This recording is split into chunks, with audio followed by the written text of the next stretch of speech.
and quartered some ripe Bartlett pears this morning. I'm going to cook these down for probably about 45 minutes until they definitely are softer.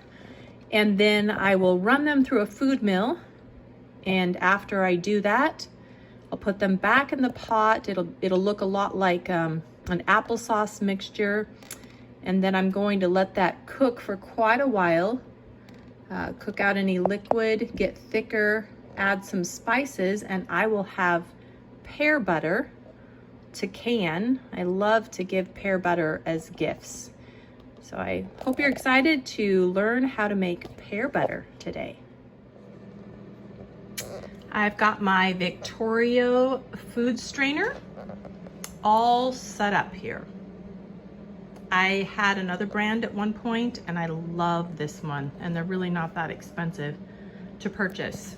So I've assembled the whole food mill and I've cooked down the pears like I said I was going to do. I let them cook for about an hour, stirring them occasionally, and I was cooking on a very low temperature because you could easily, if you cook them at a too high of a temperature, you're gonna scald them, get some burnt pears on the bottom of your pot, so you don't wanna do that. And then I've loaded some pears here in the hopper on the top.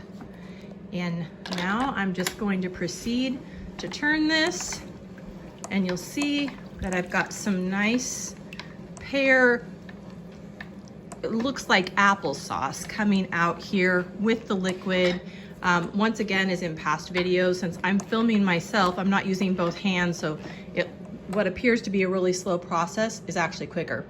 And then here at the end, you'll see that I have some of the residue coming out. This is like the skin, the seeds, the stem of the pear. And in this case, sometimes I do run this through again because it does seem to, with the food mill, sometimes leave a little bit more. So the second running through too would be less liquid, which is what I'm wanting, so less time to cook down. I finished running all of my pears through the food mill, and they've been in this big pot cooking down now for about a half an hour. I need to continue to cook this for probably another hour because there's a lot here until it gets thick enough to actually put into the jar for pear butter. And when I get to that point, I'll make sure and let you see what that looks like. To the pear mixture, the pear sauce that I created with the food mill, I've added some orange juice, and I've also added some nutmeg and sugar. All right, I've been cooking the pear butter down for quite a while, and if you see by the way I'm stirring it, you can tell that it's a lot thicker than it was a couple of hours ago.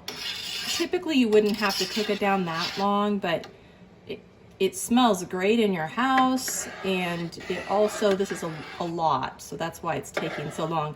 If you notice when I get a spoonful of it, how it kind of stays on the spoon, that's a good indicator that it's ready.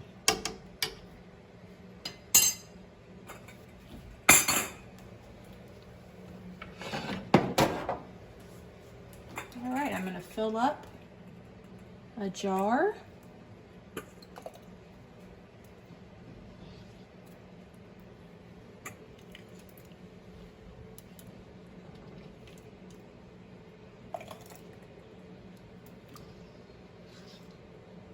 And if you're seeing this and thinking that is too thin for pear butter, it definitely will thicken up after it processes and cools.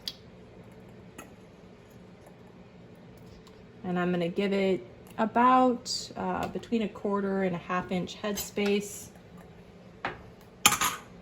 Secure the lid and ring.